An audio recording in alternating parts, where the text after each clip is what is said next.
ചവിട്ടുമ്പോൾ നാട്ടെ break വിട്ടിട്ടും liver മേളി വരുന്നില്ല. അങ്ങനെ ഒരു കണ്ടീഷനാണ്. അടുത്ത് നമ്മൾ നോക്കുന്നത് സിങ്ങാംബുഷ. ഈ സിങ്ങാംബുഷ് എന്ന് പറഞ്ഞു കഴിഞ്ഞാൽ ഇത് ചേസുമായിട്ട് ബന്ധമില്ല, വേറൊരു പാട്ടാണ്. നമുക്കിത് കംപ്ലൈൻറ്റ് വന്നാലും പെട്ടെന്ന് മാറാം, ഇവിടുന്ന് ഈ ബോൾട്ട് അഴിച്ചിട്ട് നമുക്കിത് മാറാം എന്ന് പറഞ്ഞ് നമുക്ക് കോസ്റ്റ് ആവത്തില്ലെന്നല്ല. ഈ ഏത് വണ്ടിയാണെങ്കിലും നമ്മൾ ചെക്ക് ചെയ്യണം. ഇവിടെ ഇതിനകത്താണ്, ഈ ഒരു പീസിനകത്താണ് ഈ ഒരു ബുഷ് വരുന്നത്. ഇത് കണ്ടാൽ നിങ്ങൾക്കറിയാം, ഒരു സെക്കൻഡ് ലെയർ ആയിട്ടൊരു ബുഷ് കിടപ്പുണ്ട്. അപ്പോൾ ഈ ബുഷിൽ ഇങ്ങനെ പിടിച്ച് കുലുക്കി നോക്കുമ്പോൾ, അല്ലെങ്കിൽ ഇങ്ങനെ ഒന്ന് ഷെയ്ക്ക് ഇത് നോക്കണം. ഷെയ്ക്ക് ചെയ്ത് നോക്കുമ്പോൾ എന്ത് മനസ്സിലാവും? ഇവിടെ നിങ്ങൾക്ക് ഷെയ്ക്കിംഗ് ഉണ്ടെങ്കിൽ കറക്റ്റ് നിങ്ങൾക്ക് അറിയാൻ പറ്റും. എങ്ങനെയാണ് ഈ സിങ്ങാംബുഷിന് കംപ്ലൈൻ്റ് ഉണ്ട്. ഈ ബുഷ് റീപ്ലേസ് ചെയ്യുന്ന 200 രൂപയൊക്കെ ഉള്ളൂ. പക്ഷേ അത് കൊണ്ടുപോകുന്ന കോസ്റ്റ് ലെയ്ത്തി കൊണ്ട് ഒരിക്കലും ഒരു വർക്ക്ഷോപ്പിൽ ചെയ്യാൻ പറ്റത്തില്ല. അപ്പോൾ ലെയ്ത്തി കൊണ്ട് കാര്യങ്ങളൊക്കെ ചെക്ക് ചെയ്യുന്നതിന് നമ്മൾ കറക്റ്റായിട്ട് അത് നോക്കിയേ എടുക്കാവും. അത് മനസ്സിലായല്ലോ.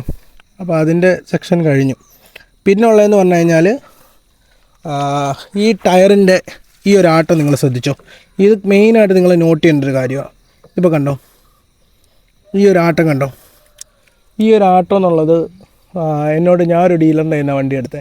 അപ്പോൾ എന്നോട് ആ പുള്ളി പറഞ്ഞത്, എനിക്കിത് അറിയാം, എനിക്കിത് മനസ്സിലായി, എന്തോ കംപ്ലൈൻ്റ് എന്നുള്ളത് എനിക്ക് മനസ്സിലായി. പക്ഷേ എന്നോട് അയാൾ പറഞ്ഞു, ഞാൻ അയാൾ എന്ത് പറയുന്നുണ്ടോ ഞാൻ ചെക്ക് ചെയ്തതാണ്. അപ്പോൾ എന്നോട് അയാൾ പറഞ്ഞൊരു കാര്യം, നിങ്ങൾ രസകരമായിട്ടുള്ളൊരു കാര്യം ഞാൻ നിങ്ങളുമായിട്ട് ഷെയർ ചെയ്യാം. അത് ബയറിങ്ങിൻ്റെ ഭാഗമാണ്. ബയറിങ്ങിന് വലിയ വിലയൊന്നും ആവത്തില്ല സുഹൃത്തെ. 300 രൂപ അല്ലെങ്കിൽ മാക്സിമം പോയ 500 രൂപ. ഇതൊക്കെ ചെറിയൊരു കാര്യമുള്ളൂ. സ്പ്ലെൻഡറിൻ്റെ പാർട്സിന് ചുമ്മാ മുട്ടായി മേടിക്കുന്ന പൈസയേ ആവത്തുള്ളൂ. അങ്ങനെ എന്നോടൊരു കോട്ട് അയാൾ പറഞ്ഞു തന്നെ, എന്നോടൊരു കാര്യം ഇങ്ങനെ തമാശ രീതിയിൽ പറഞ്ഞു തന്നെ. പക്ഷേ അതൊന്നുമല്ല, ബയറിങ് മാറിയാലും ഇത് ശരിയാകത്തില്ല. ഞാൻ നിങ്ങൾക്കൊരു പറഞ്ഞുതരാം. ഇങ്ങനെ ഒരു മേജർ ഷേക്കിങ്, ഇത് കണ്ടോ, ഇതൊരു നല്ല ഷേക്കിങ്ങാണ്. ഇങ്ങനൊരു മേജർ ഷേക്കിങ് കാണിക്കുന്നുണ്ടെങ്കിൽ റിമ്മിനകത്ത് ബയറിങ് ഇടുന്നൊരു ഒരു റൗണ്ട് ഷേപ്പിലുള്ള സ്പേസ് ഉണ്ട്. ഈ സ്പേസിൻ്റെ വട്ടം, കാരണം എന്ന് പറഞ്ഞാൽ ഇത്രയും പഴക്കമുള്ള വണ്ടി നിങ്ങളെ ശ്രദ്ധിച്ചോണം, ഈ ഒരു റൗണ്ട് ചെറുതായിട്ട് തേഞ്ഞു പോകും. ഈ തേഞ്ഞ് പോകുമ്പോൾ ബയറിങ് കിടക്കുന്ന ഭാഗത്ത് ബയറിങ് മൊത്തത്തിൽ കിടന്ന് ഷെയ്ക്കാവുന്ന ഒരു ഇതാണ് വരുന്നത്. മനസ്സിലായോ? അപ്പോൾ അത് നിങ്ങൾ ശ്രദ്ധിക്കണം. ഇപ്പം റിമ്മിൻ്റെ കാര്യം, ഇതൊക്കെയെന്ന് പറഞ്ഞാൽ ബാലൻസിങ്ങിനെ ബാധിക്കുന്നൊരു കാര്യമാണ്. ഇതൊക്കെ മേജറായിട്ടുള്ള കാര്യം. പിന്നെ ഉള്ളതെന്ന് പറഞ്ഞു കഴിഞ്ഞാൽ ഈ ഒരു ഷേപ്പ് കണ്ടോ, ഈ ഒരു സെൻറ്ററും നിങ്ങളുടെ വണ്ടിയുടെ അലൈൻമെൻറ്റ് കറക്റ്റാണെന്നുള്ള ടിപ്പ് ഞാൻ പറഞ്ഞുതരാം. ഈ ഒരു സെൻറ്ററും കണ്ടോ, ഈ ഒരു സെൻറ്ററും കണ്ടോ, കറക്റ്റായിട്ട് ഈ ഒരു സെൻറ്ററും നിങ്ങൾ കറക്റ്റായിട്ട് നോക്കണം. അല്ലെങ്കിൽ ഈ ഒരു ഭാഗവുമായിട്ടുള്ള കറക്റ്റ്, ഇപ്പോൾ കണ്ടോ വണ്ടി നേരെ ഫ്രണ്ടിൽ നമ്മൾ ഈ ഒരു ഭാഗവും ഇതുമായിട്ട് വേണമെങ്കിൽ നോക്കാം, ഇതുമായിട്ട് നോക്കാം. മനസ്സിലായോ? ഇത് കണ്ടോ, ഇതുമായിട്ട് നോക്കാം. ഇത് കണ്ടോ, ഇങ്ങനെ നോക്കുമ്പോൾ നിങ്ങൾക്ക് സ്ട്രെയിറ്റ് ഇത് കണ്ടോ, ഇങ്ങനെ കറക്റ്റ് അലൈൻമെൻറ്റ്. ഇതിനെന്തെങ്കിലും ചരിവുണ്ടെങ്കിലോ കാര്യങ്ങളുണ്ടെങ്കിലോ വൈസസ്റ്റേ ബെൻഡുണ്ട്, ഫ്രണ്ടിനൊക്കെ ബെൻഡ് കാണും. അപ്പോൾ അത് നിങ്ങൾ പ്രോപ്പർ ബാക്കി ഏത് കാര്യവും നമുക്ക് ശരിയാക്കാം, എങ്ങനെ വേണമെങ്കിലും ശരിയാക്കാം. പക്ഷേ വണ്ടിയുടെ ചേസ് ബെൻഡുണ്ടെങ്കിലോ വണ്ടിയുടെ കാര്യങ്ങളുണ്ടെങ്കിലോ അത് ശരിയാക്കിയാൽ ഞാൻ റെഡി ആവത്തില്ലെന്നൊന്നുമല്ല പറയുന്നത്, റെഡി ആവുകയൊക്കെ ചെയ്യും. പക്ഷേ അതിനൊരു പ്രോപ്പർ അലൈൻമെൻറ്റ് നമുക്ക് ഓടിക്കുമ്പോൾ ഒരു സുഖം കിട്ടത്തില്ല. അപ്പോൾ അത് കഴിഞ്ഞല്ലോ. അപ്പോൾ ഇനി നമ്മൾ ശ്രദ്ധിക്കേണ്ടതെന്ന് പറഞ്ഞു കഴിഞ്ഞാൽ ഷോക്കിൻ്റെ കാര്യം. ഈ ഷോക്കിൻ്റെ കണ്ടീഷൻ എന്നൊക്കെ പറഞ്ഞു കഴിഞ്ഞാൽ ഇതൊക്കെ ഇത് നോക്കിയാൽ നിങ്ങൾക്കറിയാം. ഞാൻ പറഞ്ഞല്ലോ, ഇപ്പോൾ ഡീലറിനെ ഞാൻ കുറ്റം പറയുമല്ല, ഒന്നുമല്ല. പക്ഷേ നമ്മൾ ഡീലറിൻ്റെ നിന്ന് വണ്ടി എടുക്കുമ്പോൾ ഈ ഷോക്ക് ഉണ്ട്, ഇത് പഴയതാണ്, ഇതിനകത്ത് ചെളിയും കാര്യങ്ങളും എല്ലാം ഉണ്ട്. പുള്ളി ഈ ചെളി പോലും വാഷ് ചെയ്യാൻ മെനക്കെടാതെ ഈ ഷോക്കിൻ്റെ വണ്ടിയിൽ കൂടെ സിൽവർ കളർ പെയിൻ്റ് അടിച്ച് വെച്ചേക്കുക. അപ്പോൾ ഇവിടെ നിങ്ങൾക്ക് നോക്കിയാൽ മനസ്സിലാവും. കണ്ടോ, ഇതെല്ലാം ഇങ്ങനെ പെയിൻറ്റ് ചെയ്ത് വെച്ചേക്കുക. കണ്ടോ, ഇവിടെ ഒന്നും കറക്റ്റ്, അതിൻ്റെ ഓപ്പോസിറ്റ് സൈഡിലൊന്നും കറക്റ്റ് പെയിൻറ്റും ആയില്ല. അപ്പോൾ ഈ ഷോക്ക് നിങ്ങളെപ്പോഴും, ഈ ഷോക്കിൻ്റെ ഇതിനെപ്പറ്റി പറയുന്നതിന് മുമ്പ് ഞാൻ ഇത് പറഞ്ഞുതരാം. ഈ ഷോക്കിൻ്റെ ബുഷ് കണ്ടോ, ഈ ഷോക്കിൻ്റെ ബുഷിന് കറക്റ്റ് ഇവിടെ ഒരു ക്രാക്ക് കണ്ടോ, ഈ ഷോക്കിൻ്റെ ബുഷൊക്കെ മാറാറായി.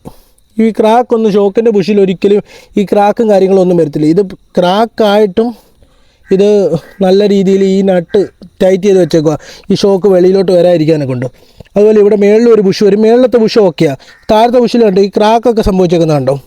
ഇതൊക്കെ നമ്മുടെ ഒരു പില്ലനറിൻ്റെ റൈഡിങ് കംഫർട്ടിനെ, പില്ലനറിൻ്റെ റൈഡിങ് കംഫർട്ടിനെ വരുന്നതാണ്. ഷോക്ക് ഇത് നോക്കിക്കോ, ഷോക്കിൻ്റെ ആക്ഷൻ എപ്പോഴും നമ്മൾ ഇതുണ്ടോ ഇങ്ങനെ പ്രസ് ചെയ്ത് പിടിച്ചിട്ട്, ഇങ്ങനെ കണ്ടോ താപ്പോട്ട് പ്രസ് ചെയ്ത് പിടിച്ചിട്ട് മേപ്പോട്ട് ഇങ്ങനെ വിടണം. അപ്പോൾ സഡനായിട്ടൊരു ഫോഴ്സ് വരുന്നുണ്ടെങ്കിൽ ഫ്രണ്ടിൽ, ഇപ്പോൾ നമുക്ക് പിടിക്കുമ്പോൾ തന്നെ അറിയാൻ പറ്റും, അല്ലെങ്കിൽ നമ്മളിങ്ങനെ താത്ത് വെച്ച് നോക്കുമ്പോൾ നമുക്കറിയാം. പെട്ടെന്ന് മുകളിലോട്ട് അപ്പ് ചെയ്യുന്നുണ്ടെങ്കിൽ ഓക്കെയാണ്, ഷോക്കിന് കംപ്ലൈൻറ്റും കാര്യങ്ങളൊന്നുമില്ല. അത് ആ ഭാഗം നമ്മൾ കഴിഞ്ഞു. പിന്നുള്ളത് ഇത് കണ്ടോ, ഈ സാരി ഗാർഡ് ഇരിക്കുന്ന ഭാഗം. ഇപ്പോൾ ഈ സാരി ഗാർഡ് മിക്കവരും സാരി ഗാർഡ് ഉപയോഗിക്കത്തില്ലായിരിക്കും, സ്പ്ലെൻഡറിന് സാരി ഗാർഡ് വരുന്നുണ്ട്. ഇപ്പോൾ ഈ സാരി ഗാർഡ് ഇരിക്കുന്ന ഭാഗത്ത് നമ്മളതിൻ്റെ മേൽഭാഗം, ഈ കവിൾ സെറ്റ് വരുന്ന ഭാഗം, ഇവിടെ ഒന്നും നമ്മൾ ശ്രദ്ധിക്കുന്നില്ല. ഇതിനകം നമുക്ക് കാണാൻ പറ്റത്തുമില്ല, മനസ്സിലായോ? ഇതിനകം നമ്മൾ കാണാൻ പറ്റുന്നുമില്ല ഇതിനകത്ത് തുരുമ്പുണ്ടോ കാര്യങ്ങളുണ്ടോ. മിക്ക വണ്ടിയെന്നല്ല ഞാൻ പറയുന്നത്, ഒരു 100-45% വണ്ടികൾക്കും ഇതിനകത്തെല്ലാം തുരുമ്പ് കാര്യങ്ങളും എല്ലാം കാണും. അപ്പോൾ നിങ്ങൾ മെയിനായിട്ട് ഒരു വണ്ടി എടുക്കാൻ പോകുമ്പോൾ ഒരു 10-ൻ്റെ സ്പാൻഡറോ അല്ലെങ്കിൽ ഒരു 10-ൻ്റെ ടിയോ കൊണ്ടുപോകണം. മെയിനായിട്ട് സ്പ്ലെൻഡർ എടുക്കാൻ പോകുന്ന കേസ് ഈ 2 സൈഡിലും ബോൾട്ട് കാണും. അപ്പോൾ ഞാൻ കാണിച്ചു തരാം. ഇപ്പം നോക്കുകയാണെങ്കിൽ ഈ സൈഡിൽ ഇത് കണ്ടോ, ഇതൊരു 10-ൻ്റെ ബോൾട്ട്, ഇതുപോലെ ഇതിൻ്റെ ഓപ്പോസിറ്റ് സൈഡിൽ ഒരു 10-ൻ്റെ ബോൾട്ട് വരും. ഈ 2 10-ൻ്റെ ബോൾട്ട് നിങ്ങൾ ഇളക്കിയെടുത്ത് ഈ സീറ്റ് മൊത്തത്തിൽ ഇളക്കിയെടുക്കാം. സീറ്റ് ഇളക്കിയെടുത്ത് കഴിഞ്ഞാൽ ടാങ്കിൻ്റെ ഇവിടുത്തെ കണ്ടീഷന്, ചേസിൻ്റെ കണ്ടീഷന്, ഇതിനകത്തുള്ള കണ്ടീഷന് കാര്യങ്ങളെല്ലാം നിങ്ങൾക്ക് കറക്റ്റ് മനസ്സിലാവും പ്രോപ്പറായിട്ട്. പിന്നെ ഉള്ളതെന്ന് പറഞ്ഞു കഴിഞ്ഞാൽ എയർ ഫിൽറ്ററിൻ്റെ ഇതിനിപ്പോൾ കറക്റ്റ് ഫിറ്റ്മെൻറ്റാണ്, കുഴപ്പമൊന്നുമില്ല. എയർ ഫിൽറ്ററിൻ്റെ അവിടെ എന്തെങ്കിലും പൊട്ടലുണ്ടോ, ഈ ഭാഗമൊക്കെ ഇത് കണ്ടോ, ഈ വെള്ളം കയറി ഇങ്ങനെ പൊടി പിടിച്ചിരിക്കുക. ഇത് നിങ്ങൾ കണ്ടോ, നിങ്ങൾക്ക് തന്നെ മനസ്സിലാവും. കാരണം എന്ന് പറഞ്ഞാൽ ഈ ഭാഗമൊക്കെ കണ്ടോ, ഇതൊക്കെ എന്ന് പറഞ്ഞാൽ ആരും ശ്രദ്ധിക്കാത്ത ഭാഗമാണ്. ഈ ചേസിന് ഇവിടെയൊക്കെ തുരുമ്പുണ്ടോ, ചിലപ്പോൾ പൊട്ടൽ കാണും, ചിലപ്പോൾ പെയിൻ്റ് അടിച്ച് വെച്ചേക്കുമായിരിക്കും. അപ്പോൾ അതെല്ലാം നിങ്ങൾ ശ്രദ്ധിക്കണം, കറക്റ്റ് നിങ്ങൾ ഓരോ പോയിൻറ്റ്സും ശ്രദ്ധിക്കണം. ഇത് കണ്ടോ, ഈ കോർണർ പൊട്ടിയിരിക്കുമെന്ന്, ചേസ് പൊട്ടിയാൽ വെൽഡിങ്ങിന് കൊണ്ടുപോകും, നല്ല പൈസയാവും, ആ ഒരു അലൈൻമെൻറ്റ് കിട്ടത്തുമില്ല. അറിയാവുന്നിടത്ത് കൊണ്ടുപോയില്ലെങ്കിൽ ആ ഒരു അലൈൻമെൻറ്റ് എടുത്തു. അപ്പോൾ അത് നോക്കി നിങ്ങൾ എടുക്കാവൂ. അത്രയും മാക്സിമം നിങ്ങൾ വില കുറച്ച് അയാളോട് കാര്യങ്ങൾ ധരിപ്പിച്ചിട്ട് മാത്രമേ നിങ്ങൾ എടുക്കാവൂ. പിന്നുള്ളൊരു മേജർ ഇഷ്യൂ ഞാൻ പറഞ്ഞുതരാം. ഈ ടാങ്കിൻ്റെ കാര്യം പറഞ്ഞപ്പോൾ ഞാൻ വിട്ടുപോയതാണ്. അപ്പോൾ ഒരു ഇഷ്യൂ ഞാൻ പറഞ്ഞുതരാം. ഇതിപ്പം ഫ്യുവൽ കോക്കിൻ്റെ എന്ന് പറഞ്ഞാൽ ഹെഡ് ഇവിടെ. ഇപ്പോൾ ഇവിടെ നിങ്ങൾ നോക്കണം, കൈവച്ച് ഇങ്ങനെ നോക്കണം. ഇപ്പം ഇതൊക്കെ പഴയ പൊടിയാണ്, ഇതൊന്നും പ്രശ്നമില്ല. ഇപ്പം നിങ്ങൾ ഇവിടെ നോക്കണം, പെട്രോളിൻ്റെ വല്ല മയം വരുന്നുണ്ടോ, MC-യിൽ വെച്ച് ഒട്ടിച്ചേക്കുവാന്നോ.